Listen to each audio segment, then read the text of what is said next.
La Rioja Directo, los miércoles, tertulia, debate, con mascarillas. Qué ganas tenemos ya de quitárnoslas, de que tengamos la vacuna puesta y de volver a sonreírles ante la cámara, aunque algunos, yo lo digo, yo creo que ganamos con mascarilla, dada la nariz y los dientes que gastamos algunos por aquí. La vacuna que va a llegar ya, Jorge, ¿tú te la pondrás? Pues no lo sé. No lo sabes, ¿eh? No lo sé, la verdad que no lo sé, os confieso que no lo sé. Yo pasé el coronavirus allá por marzo. Sí. Y a día de hoy pues no sabría qué hacer con la vacuna. Me siento un poco protegido, aunque no hay constancia de cuánto duran los anticuerpos, y por ese lado pues me desanima a vacunarme, ¿no? Y por otro lado, bueno, pues claro, una vacuna que no ha seguido los protocolos. Claro, que la duración de... Pero bueno, mejor que nada, por supuesto. Sí. Pero a día de hoy no sabría qué hacer. En esa duda anda mucha gente, y lo decíamos también aquí, Pío, hace unos días, algún contertulio decía, ser escéptico con esta vacuna no es ser antivacunas, ¿eh?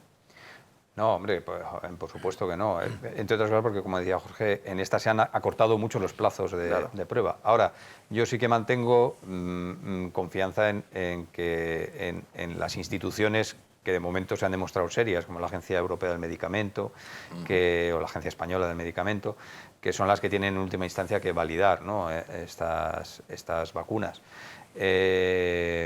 Sobre todo porque, además, yo pienso que todos tenemos ganas de recuperar una cierta normalidad, y para esa cierta normalidad son inevitables las vacunas, por lo menos para proteger a la población más débil. Yo creo que al final todo esto se hace un balance riesgo-beneficio y probablemente el riesgo de ponerse la vacuna es infinitamente menor al beneficio que te puede hacer no vacunarse. Claro, en la gente que, por ejemplo, ya ha pasado el COVID, igual está en otra dimensión, porque ellos en cierto modo han quedado vacunados, aunque existe esa indeterminación de cuánto dura, ¿no? Pero bueno, yo creo que es una buena noticia que vayan llegando las vacunas las vacunas por un lado, y lo que a veces no prestamos tanta atención, y los tratamientos por otro. Es decir, porque yo creo hay muchas de estas enfermedades que al final no se han resuelto por las vacunas, sino porque se han descubierto tratamientos muy eficaces que han hecho que la gravedad no sea tanta. Es verdad, ¿no? De un plumazo desaparece casi el problema. Claro. Con la... Y siempre tenemos el ejemplo del SIDA. El SIDA no hay vacuna conocida, pero los tratamientos evolucionaron tanto de tal manera que ahora se ha quedado en una enfermedad crónica, en una enfermedad por lo menos a priori mortal, ¿no? Eso es. Entonces, bueno. ¿Tú te la pondrás? Yo sí. Tú sí. Y Domingo, yo creo que ya te he formulado esta pregunta, ¿verdad? Sí, yo también me la pondría, pero me la pondré. Pero sí, sería la de Pfizer, la de Moderna o la de AstraZeneca, creo que no sé si es la misma, o la de Oxford. Pero lo que no me pondría es la Sputnik. La de Sputnik ni la China no, pero no porque piense que es que no son países con capacidad para generar estas cosas, que la tienen. Y bueno, tienen grandes científicos en Rusia, se ha demostrado a lo largo de la historia, en los últimos 100 años por lo menos. Y también en China, pero es que claro, son países donde el rigor que tienen respecto a todo este tipo de cosas no me fío un pelo, y como hay mucha propaganda detrás de todo esto, propaganda política, pues hombre, yo las vacunas que acabo de citar sí que me las pondré cuando me toque, y porque además soy población de riesgo, entonces porque cuando me digan que vaya, iré. Pero como la Unión Europea lo que está tratando, bueno, las grandes acopios de vacunas que va a hacer van a ser de estas marcas o de estos laboratorios, pues yo no creo que tenga ningún inconveniente en ponérmela. Pues las farmacéuticas... No es que sean dictaduras maoístas, pero tampoco son empresas manitas de la caridad. No son ONGs. No, exactamente. Es verdad. Ayer ya comenzaron las vacunaciones en territorio europeo. En el Reino Unido vimos esas imágenes que luego les vamos a recordar. ¿Y aquí en España cuándo? Bueno, pues hace un par de días el presidente Pedro Sánchez nos daba los detalles de las fases, de los grupos y de algunos asuntos que tienen que ver con esa campaña de vacunación que parece que también ya está como la Navidad a la vuelta de la esquina. Esto nos decía Pedro Sánchez ante los medios de comunicación sobre las vacunas en España. Estamos trabajando a pleno rendimiento para que las vacunas estén disponibles cuanto antes. Si puede ser en diciembre, y si no, a principios de enero, pero cuanto antes. El objetivo general de la estrategia española de vacunación es reducir la morbilidad y la mortalidad en un contexto de disponibilidad progresiva de dosis e ir protegiendo, en primer lugar, a los colectivos más vulnerables contra este virus, garantizando desde el primer momento que todos los grupos priorizados tengan acceso a la vacuna, que dicho acceso sea plenamente equitativo para el conjunto de la población, se viva donde se viva. La primera etapa es en la que se van a vacunar los residentes, el personal sanitario y sociosanitario en residencias de personas mayores y también con discapacidad. Le seguirá el resto del personal sanitario, grandes dependientes no institucionalizados y, en consecuencia, puedo anunciar que nuestra previsión es que 2,5 millones de personas van a ser vacunadas en la primera etapa. La segunda etapa habrá un aumento del número de vacunas que llegará a España y que nos va a permitir incrementar progresivamente el número de personas vacunadas. Que para el mes de mayo o junio del próximo año tengamos entre 15 y 20 millones de españoles vacunados. Y finalmente la tercera etapa, cuando ya el número de dosis y de vacunas disponibles pues va a ser extenso y muy amplio, pues nos va a permitir cubrir al conjunto de la población, a los 47 millones de españoles y españolas. Ahí está, primer semestre intenso, según parece. Lo primero, como ha dicho Sánchez y como es lógico, grupos de riesgo, grupos vulnerables. ¿Qué te apetece destacar de esta carrera por la vacuna? El acortar plazos, el que estamos en manos de la ciencia, esta contradicción, Pío, en la que andamos también muchos, ¿no? Es decir, en marzo decíamos todos, vacunas, por favor, que vengan las vacunas, y ahora algunos decimos, no sé, sí. ¿verdad? Claro, yo creo que también estamos expuestos no solo a nuestros miedos, sino a nuestras sensaciones. Conociendo efectivamente, como decía Jorge, las empresas farmacéuticas no son hermanitas de la caridad, pero sí que hay instituciones sí, claro, fuertes en España, mencionaba antes la Agencia del Medicamento y tal, sí, que exigen controles fiables para asegurar todo esto, ¿no? Yo lo que sí que creo es que, por ejemplo, si se empieza a vacunar a los residentes en residencias de ancianos, pues yo para los residentes en residencias de ancianos, es decir, teniendo en cuenta que gracias a esa vacuna probablemente puedan recuperar una cierta vida de ver a sus familiares, de estar con ellos, me parece que el riesgo en comparación con el beneficio es ínfimo, mayor, es decir, sí. Por lo tanto, depende también de grupos de población, ¿no? Sí que me molesta un poco, no ya la carrera, que era una carrera un poco impúdica por ver, sí, por anunciar, más que sí, por ver, por anunciar quién llegaba primero. También un poco la tentación de todos los políticos de vendernos el cuento de la lechera, sí, es decir, bueno, no se puede negar que la vacuna va a ser voluntaria y que hay mucha gente que está reticente. Entonces, ¿hasta qué punto 15 millones, 20 millones? Ojo, ¿cómo sabe usted eso? ¿Y si no es así? Claro. ¿Y si resulta que el porcentaje de vacunación es un 30%? ¿Estamos preparados para eso? Me resulta, yo en esta pandemia ya la tenía... Claro, no hay que olvidar que de momento, y según son las normas y las leyes en nuestro país, no hay vacuna obligatoria, es una vacuna voluntaria. Y esta también lo va a ser, ya lo han dicho que va a serlo, ¿no? Entonces, me ha resultado mucho más coherente lo que dijo Merkel el otro día, que dijo, oiga ustedes, que porque venga la vacuna esto no se va a ir, es decir, vamos a tener que estar mucho tiempo. Es decir, no nos hagamos ilusiones de ya está aquí la vacuna y ya estamos salvados, ¿no? Claro. Entonces, bueno, habrá que ir poco a poco analizando las cosas. ¿Qué te parece destacar, Jorge, de esta carrera, casi como la carrera espacial, ¿no? Que vivieron las grandes potencias, en la que hemos estado inmersos en este año? Claro, sí, pues eso es lógico, esa búsqueda del titular y de poner la pica en Flandes o la bandera en el cráter, no sé cuál, de la Luna, ¿no? Pero sí, estoy de acuerdo con lo que dice Pío, ¿no? Que a ver hasta dónde llega el límite de porcentaje de vacunados y qué consecuencias tiene eso y cuánto va a durar estos hábitos peculiares de contacto interpersonal que hemos integrado ya en nuestras vidas, ¿no? Y que seguramente los iremos desactivando pues muy poco a poco, ¿no? Nos dejará cicatrices esto, ¿no? Sí, seguramente sí. Sí, sin duda. Domingo, una comunidad como la nuestra, 300.000 personas, en la que hay un examen anual con las vacunas de la gripe que funciona notablemente bien. Pasan decenas de miles de riojanos por sus centros de atención primaria y eso es un ejemplo que se valora y nos consta en el Ministerio, lo que hace La Rioja con la gripe.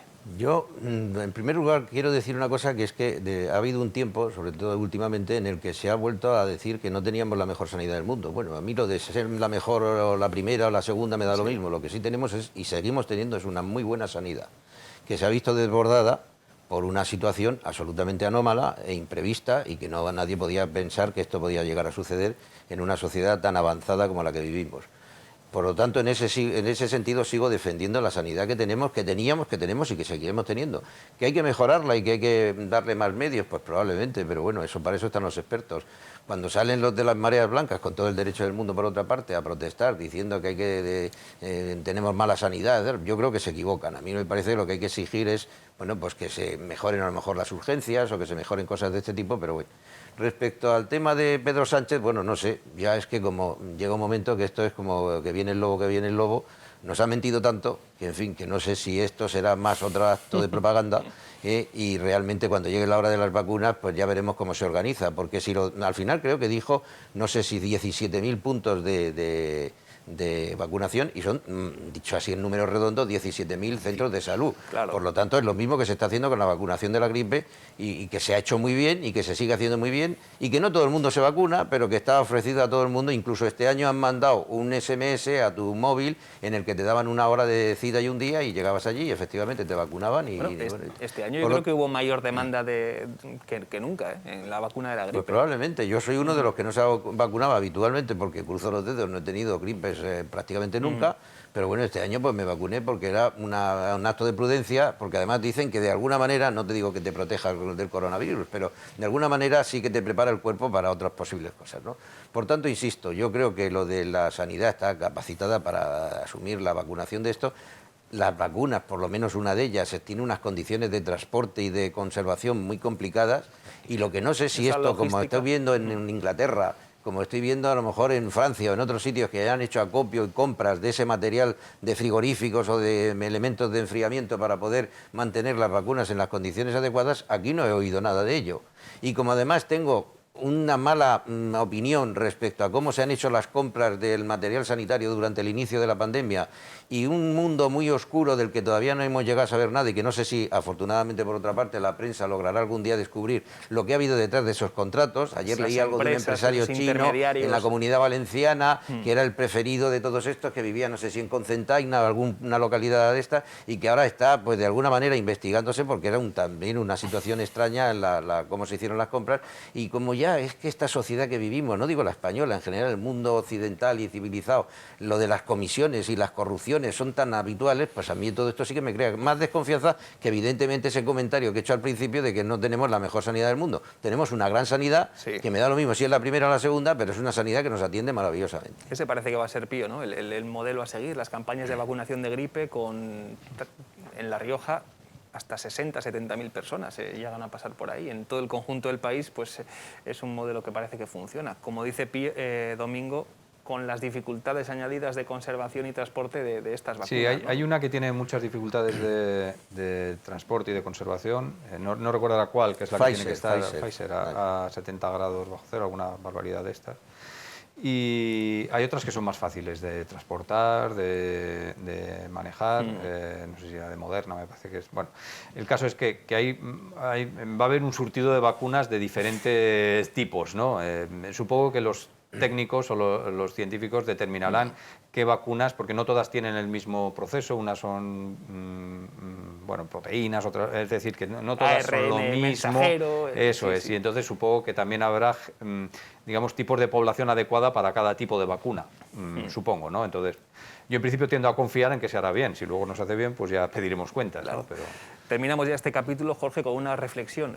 ¿Cuál es tu explicación a la teoría por la cual mucha gente se agarra a cuestiones conspiranoicas? ¿Por qué nos gusta tanto el pensar que detrás de esto hay un secreto y una intención malévola y alguien que quiere mover los hilos? Es sorprendente, ¿no? Cómo el cerebro humano a veces se agarra a explicaciones complejas cuando la cosa es más sencilla de la que parece. Sí, hombre, yo creo que es una mezcla de insatisfacción con la descripción que nos hacen del mundo y la constancia ocasional de que a veces nos mienten descaradamente. Entonces, la mezcla de las dos cosas a veces explota en un cóctel desproporcionado, injusto e irreal, ¿no? Porque tú crees que a veces nos mienten. Hombre. Sí. Era una pregunta retórica. ¿Alguien más sobre esto, Domingo? Que ha habido mucha teoría conspiranoica y cuestiones raras por ahí, que decían, 5G... Sí, sobre todo eso es... Luego, te hace mucha gracia porque yo, por ejemplo, la famosa tesis conspiranoica de que el virus se creó en un laboratorio en China porque chica, porque tal, porque cual, y te dan una serie de esto y dices, bueno, pero es que los científicos te dicen, y es verdad, que la explicación más normal es que alguien se ha comido un murciélago, el virus haya saltado de esto y se empieza a propagar. Que así se propagó la peste negra y casi todas las pandemias de las que la historia ha habido, sin que entonces hubiera habido laboratorios chinos ni todo esto, ¿no? Exacto. Entonces, normalmente la explicación más sencilla que cuadra suele ser la verdadera, o por lo menos la que hay que tener en cuenta. Luego ya, si nos dan pruebas de que no es así, pues ya ya lo veremos. Investigaremos, ya lo ¿no? Pero en principio hay que ver cuál es la explicación más sencilla, ¿no? Y en este caso la explicación más sencilla es la que se ha producido toda la vida. Eso es. Estamos a 9 de diciembre de 2020, después de un año entero. Fíjense, hoy además lo leíamos, tal día como hoy, China informa a la Organización Mundial de la Salud de que tiene unas neumonías atípicas en ciertas partes del país, que son las que luego hemos conocido, pues que nos han llevado a esta situación. Pero fíjense, un año hace hoy de esa información, seguramente el gobierno chino ya semanas antes o incluso meses sabía que algo raro estaba pasando. Bueno, cambiamos radicalmente de asunto porque si ese es uno de los argumentos de la actualidad, otro de los de la actualidad riojana y polémico además ha sido la visita de la diputada de Izquierda Unida por el Parlamento riojano, Henar Moreno, a Venezuela, a ejercer de observadora de las elecciones que se celebraban en el país americano y con una foto pues, que luego vamos también a ver que ha dado la vuelta a La Rioja, esa presencia de Nicolás Maduro junto con Henar Moreno y una visita que además ha suscitado bastantes críticas y bastantes dudas y bastantes inquietudes, las hemos leído, Pío, en el teléfono del lector, que sigue siendo un canal fantástico para pulsar la opinión de la calle, ¿no? de muchos de los riojanos. Domingo, ¿cuál es tu sensación acerca de este polémico viaje?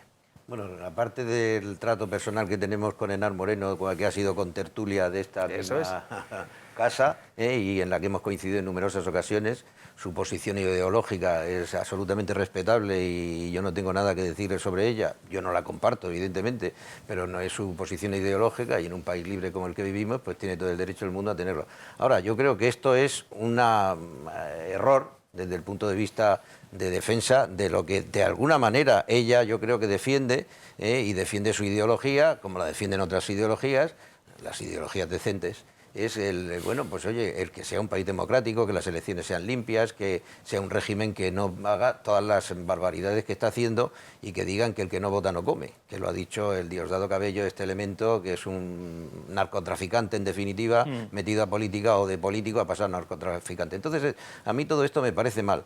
Como me parece mal lo de Zapatero, me parece fuera de lugar, un expresidente del gobierno de eso, yendo en contra además de una directriz europea, en el sentido no obligatorio, pero sí de que de alguna manera no reconocen estas elecciones porque no están bien generadas. Y la prueba es que hay un 70% de abstención. En un país además muy sometido, casi de alguna manera que dicen eso, el que no vote no come, y sin embargo ha habido pues un 70% de abstención. Por lo tanto, creo que es un error que tiene todo el derecho del mundo a cometerlo, porque es dueña de sus actos y de su propia ideología, pero yo creo que no corresponde a un país democrático como España avalar esa situación presentándose allí y estando al lado de un personaje como Nicolás Maduro.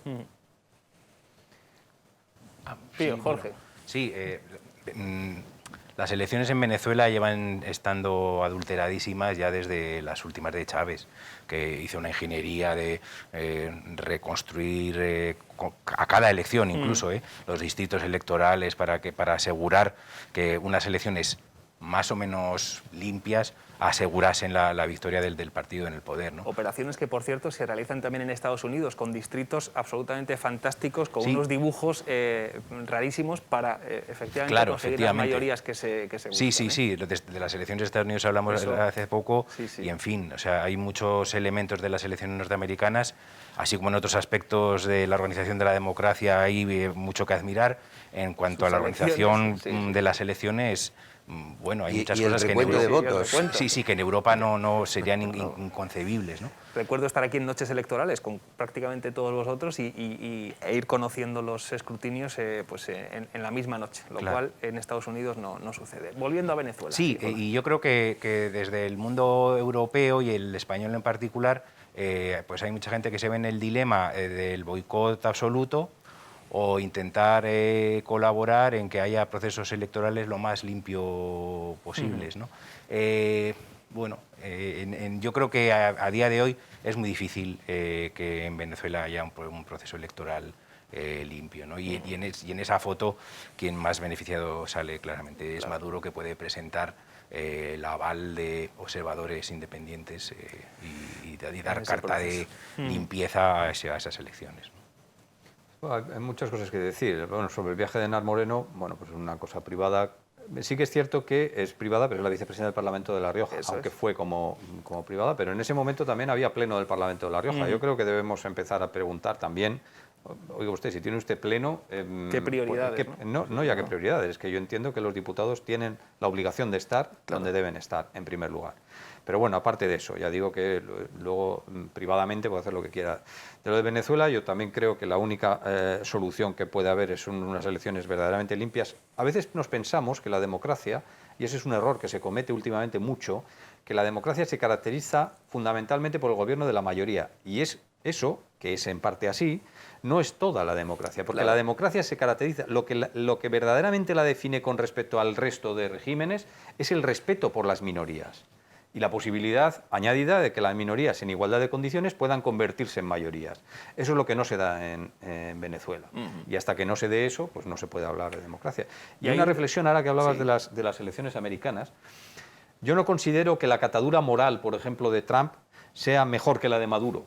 Sin embargo, esto nos demuestra la importancia de un tejido institucional fuerte. De contrapesos, ¿no? Eso es. Es decir, Donald Trump, que podría haber hecho muchas barbaridades, no ha conseguido hacerlas prácticamente ni en la 10ª parte seguramente que lo que su personalidad le mandaba, porque el andamiaje institucional de la democracia en Estados Unidos es fortísimo, y lleva ya 200 años de probatura con sus defectos, pero es un andamiaje institucional fuerte y eso protege al propio país de la llegada de aventureros, vamos a llamarle, por más que hayan tenido la mayoría en las elecciones, ¿no? Eso es lo que no sucede en Venezuela y lo que no sucede en otros muchos países. En otros muchos países, que también hay una reflexión en torno a eso. ¿Es Marruecos una democracia? ¿Lo es Turquía? ¿Lo es incluso Rusia? ¿Son democracias equiparables a las occidentales, Domingo? No, yo creo que no, de ninguna manera. Erdogan en Turquía es un semidictador, de alguna manera. Marruecos es una monarquía absolutista que allí no se mueve nadie. Pero como dice Pío, allí la gente vota y o sea, se tiende a relativizar y decir, votar es coincido con Pío en lo de Donald Trump, porque si Donald Trump hubiera sido en un país sin esa estructura tan fuerte de institucional y democrática, pues este es un nuevo Maduro. Porque, claro, no reconoció los datos. Hubo un chiste que circuló por WhatsApp que decía que cómo tardan tanto en recontar los votos en Estados Unidos y nosotros, decía un venezolano, nosotros en Venezuela ya sabemos quién va a ganar en diciembre, ¿no? Entonces, en definitiva, esto yo creo que lo que pone, a mí realmente me pareció muy peligroso lo que hizo Trump cuando terminaron el día de las elecciones y todas aquellas amenazas de no reconocer los datos, de ponerse luego en manos de Giuliani con aquel esperpento de cayéndole el tinte por los laterales de su cara. En definitiva, un espectáculo que luego está pidiendo cientos o miles de dólares, millones de dólares, que los está empleando porque la forma en la que se hacía la donación no se leía la letra pequeña y lo ha empleado para todo esto, para todas esas demandas, y que afortunadamente, como insisto, decía Pío, pues hay una estructura institucional tan fuerte y tan democrática que es la que ha preservado la verdad de la democracia, que es que unos resultados pues son los que son, al margen de todo ese complejo mundo de cómo son los colegios electorales y las votaciones en Estados Unidos, que yo sigo sin acabar de comprender. y hemos visto películas como Los Indios de Marzo, donde de alguna manera se veía aquel entresijo de las elecciones, pero realmente es una cosa que cómo se proclama candidato por un partido, una persona en Estados Unidos, y luego cómo se hace el recuento y cómo se sacan, porque si tú miras el mapa de Estados Unidos, resulta que en color rojo, que es el de los republicanos, si no me equivoco, está mucho más lleno el país que de color azul, que es el de los demócratas. Pero es la zona menos poblada. Sí, pero bueno, pero al final, aunque sea la zona menos poblada, de pronto dices, ¿cómo es posible que esto sea así? Pero bueno, en cualquier caso, es lo que he dicho y no voy a insistir en ello. Tenemos que hacer otra parada para publicidad y si quieren a la vuelta continuamos con Venezuela o nos metemos también en otro argumento que está capitalizando las noticias estos días en nuestro país. El famoso debate sobre la armonización fiscal, los impuestos. Usted los tiene más altos que yo, tiene que bajarlos, usted tiene que subirlos. Ahora volvemos, no se vayan que está muy interesante hasta ahora.